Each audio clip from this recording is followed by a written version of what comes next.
Z nami je David McKilvina, nekdanji poslanec na Severnem Irskem in ustanovitelj skupine Prijatelji Izraela pri DUP. Hvala, da ste se nam danes pridružili. Številne države v Evropi trenutno poročajo o povečanem številu antisemitskih napadov na svoje judovske državljane. Kakšno je vaše mnenje o trenutnih izzivih z antisemitizmom v Severni Irski? No, dober dan, Bianca, hvala, da ste me danes povabili. Najprej naj povem, da popolnoma obsojam to, kar smo pravkar videli na posnetku. To ni Severna Irska, v kateri sem odraščal, Severna Irska, ki še vedno s ponosom pravim dom. To je bil ogaben, zavržen napad na dva novinarja. Jonathanu in Nadavu želim vse dobro. In upam, da si boste zapomnila dobre stvari, ki ste jih videla v Severni Irski, in da tega kraja ne boste opredeljevala po tem zavržnem napadu. Da pa neposredno odgovorim na vaše vprašanje, mislim, da sta tukaj dve vprašanje.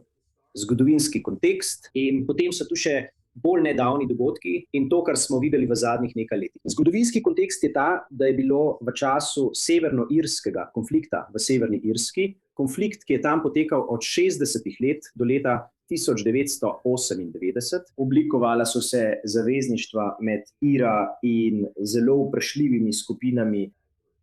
PLO je bila ena izmed teh.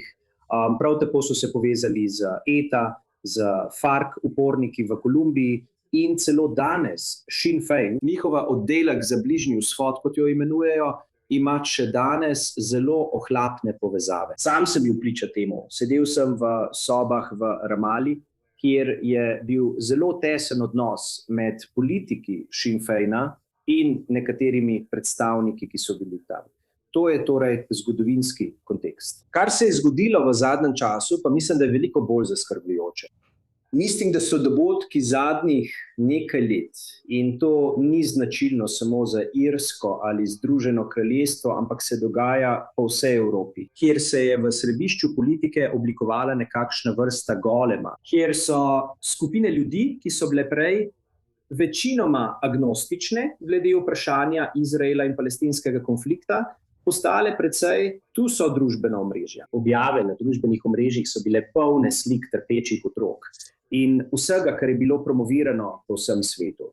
Kar smo videli, veliko od tega seveda vemo, je bilo popolnoma neresnično in izmišljeno strani številnih skupin znotraj Gaze. Torej, to so skupine, za katere mislim, da nam zdaj v Evropi povzročajo nekaj skrbi. In žal so se zdaj postavili v položaj, kjer, čeprav se resnica zdaj pred njimi razkriva tako jasno kot dan, svoje družbene medije so tako nasičili s to propagando, ki prihaja iz Gaze, da preprosto ne vedo več, kako bi to sploh lahko vzeli nazaj. In mislim, da zdaj začenjamo videti, kako se nekaj tega kaže tudi na ulicah. Ja, rada bi se malo bolj poglobila v to, kajti čeprav se zdi, da je bil sam napad precej osamljen primer, kaj to pove o širšem lokalnem vzdušju tam v Belfastu, pa tudi na splošno na Severnem Irskem?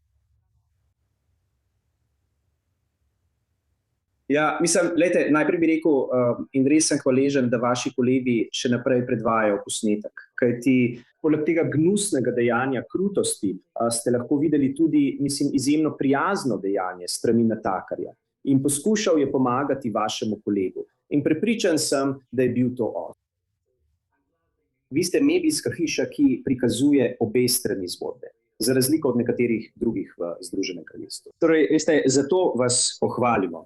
Ampak poglejte, resnica je, da obstaja jasen problem. Vendar mislim, da gre za osamljen problem, Bianca, in resnica je, da Severna Irska med vsemi kraji ve, kakšna je razlika med žrtvijo in teroristom. V redu, veste, morali smo se tega naučiti na težji način. In veste, ko pogledate po vsej družbi Severne Irske, trdim, da če to pogledate v kontekstu celotnega Združenega kraljestva, glede na število prebivalcev, je veliko več podpornikov Izraela, kot bi bilo v mnogih drugih delih Združenega kraljestva, še posebej, ko greste izven Evrope. In to se kaže, če se peljete po nekaterih ulicah, boste videli izraelske zastave na svetilkah. Če greste v številne cerkve, boste slišali zelo pozitivne stvari o Izraelu. In mislim, da je to nekaj, na kar moramo tudi mi usmeriti pozornost. Veste, tudi to moramo izpostaviti.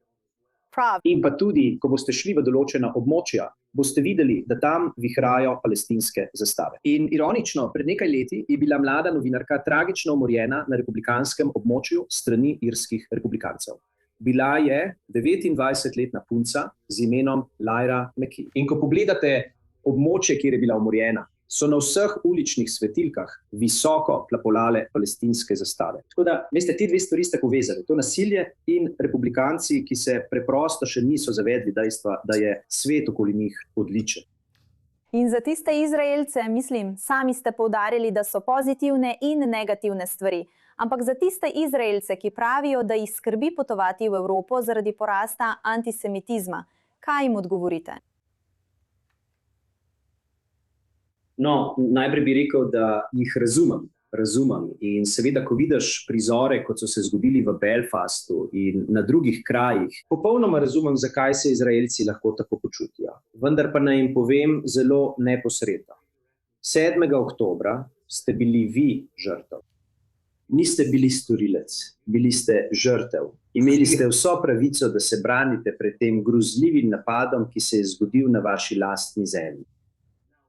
Zdaj, resnično verjamem, da večina razmišljajočih ljudi to razume in dojema, kaj se je zgodilo. In veste, prosil bi ljudi v vaši državi, naj jih vsaj nekoliko potolaži to, da svet družbenih omrežij in resnični svet nista povsem ista stvar. Zdaj, žal, v Belfastu in glede stvari, ki ste jih videli, del družbenih omrežij je prešel v resnični svet. Lahko pa zagotovim vsem vašim gledalcem, da je Severna Irska zagotovo odprta in dobrodošla za vse. In zagotovo, če si vaši novinarji in snemalec želijo vrniti, jih bom z veseljem osebno popeljal po Belfastu in jim pokazal nekaj znamenitosti, ki jih morda niso videli. Ampak, veste, iskreno povedano, resnično, podpiramo vas 100%. In prosim, ne pustite se potreti zaradi majhne skupine ljudi, ki so preveč zaslepljeni, da bi videli resničnost dogajanja. Prav. David McKilven, najlepša hvala, da ste prišli in delili svoje mnenje.